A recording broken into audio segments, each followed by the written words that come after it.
Is that you, Nazmeen? Woe is me. Why is woe you? I just failed my exam. On what? It was my poetry, literary devices exam. What device did you fail?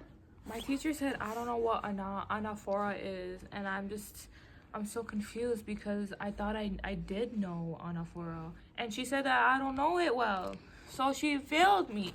You mean like anaphora? Anaphora? It's pronounced anaphora. Anyways, so she failed me. Do you not know what anaphora is? She told me that it's this way, and she told me that I needed to word it correctly, and she told me that it's supposed to be one of like repetition, and I'm just like, okay, so if it's repetition, then why didn't you tell me before, you know? But I think you know what anaphora is. Because what if I told you that you just used anaphora in what you just told me? What? Yeah. How? Anaphora is when you repeat the first word or first few words in poetry for multiple lines in a row. Wait, are you serious? Yeah, I am so serious. Let me look up the definition right now. I feel like I really need to understand what anaphora is.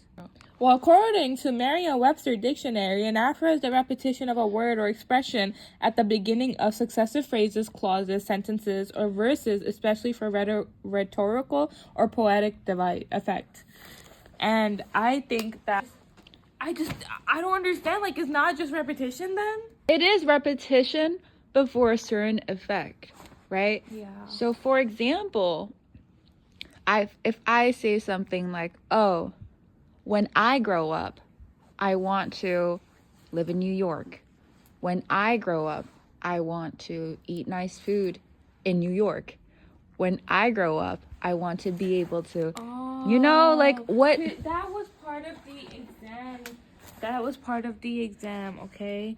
Because she told me that this was the poem called If I Must Die, right? And I just... because this was the poem that we used in our exam. It was called A Birthday by Christina Rossetti. And she says, my heart is like a singing bird whose nest is in a watered shoot. My heart is like an apple tree whose boughs are bent with thickest fruit. My heart is like a rainbow shell that paddles in a halcyon sea. My heart is gladder than all of these because my love is come to me. So when I told her it's just repetition, she got upset. She said that no, it's anaphora. Well, yeah. Well, first of all, because it is in the very beginning, right? But also, imagine if this poem did not have anaphora. What difference do you think it makes? So instead, like the bottom, right? If that is the rest of the poem, raise me a day of silk, and it's not my heart is like, that would be just like repetition. Well, yes. But if the speaker keeps on repeating the word my heart in the beginning of every line, does that make you feel anything? Does that evoke any imagery or emotion out of you? Yeah, I think that anaphora can be very powerful in getting that sort of rhythm into place, because when we use anaphora in poetry, it helps us understand the tone of the poem, right? Because if we didn't have my heart is like, and we just had the second part of this poem of a birthday, it would not be the same, because it shows that the tone is very passionate. If you don't have this passionate tone, then the anaphora kind of becomes a little bit useless. That is correct. For me, it feels like when the speaker repeats my heart in every other line, it just feels like the speaker is trying to remind us of how important this is to her. And there was another poem that she said, but this one was a little tricky for me. This is what lost me points, because she said this also had anaphora, but I don't see anywhere. It says, If I Must Die by Rafa Al-Lear.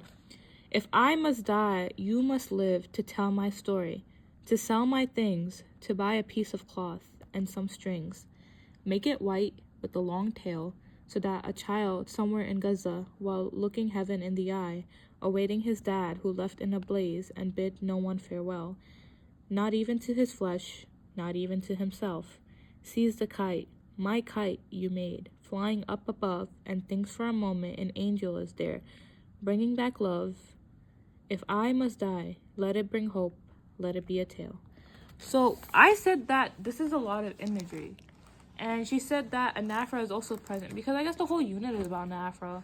But I don't know, like, where do we see Anaphora? Well, Nazmeen, anaphora is just any repetition of maybe sometimes just one word between lines. Do you see any repetition in this poem? Look at the first word of every single line. To, not, and. Mm-hmm.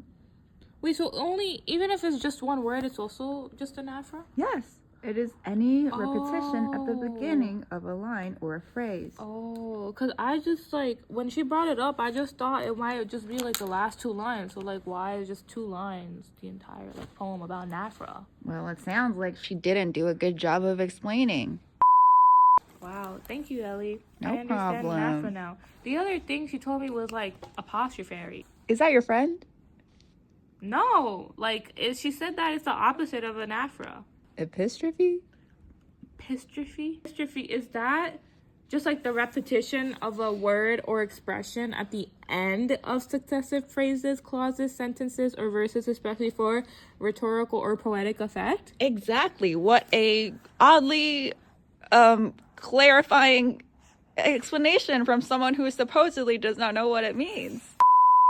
So for this epistrophe, we have the example of Annabel Lee. It was many and many a year ago, in a kingdom by the sea, that a maiden there lived whom you may know by the name of Annabel Lee. And this maiden she lived with no other thought than to love and be loved by me. With Annabel Lee, we see that she's repeated at the end. Mm-hmm. When we see a phrase or a word repeated at the end, we can tell that this is the opposite of anaphora. It becomes the opposite of epistrophe. The opposite of epistrophe? Oh, it becomes epistrophe. Exactly. It becomes epistrophe. You are such a star pupil. Thank do you. Do you have a better understanding of anaphora and epistrophe now? I think I do, because when you first explained anaphora to me, I was able to understand what epistrophe was, because when she told me those were the 2 things I got wrong on the exam, I was very, very confused. But now I think I understand. And the purpose of having anaphora and epistrophe is to create that feeling of passion. You know, the tone of the poem becomes completely altered when we realize that, okay, we're repeating one thing, particularly why. Why is the author or the poet repeating this? So when we understand anaphora and epistrophe in poetry, we understand the passion and I would say it also gives it a stronger voice. Stronger voice. Yeah. Sounds amazing. High five.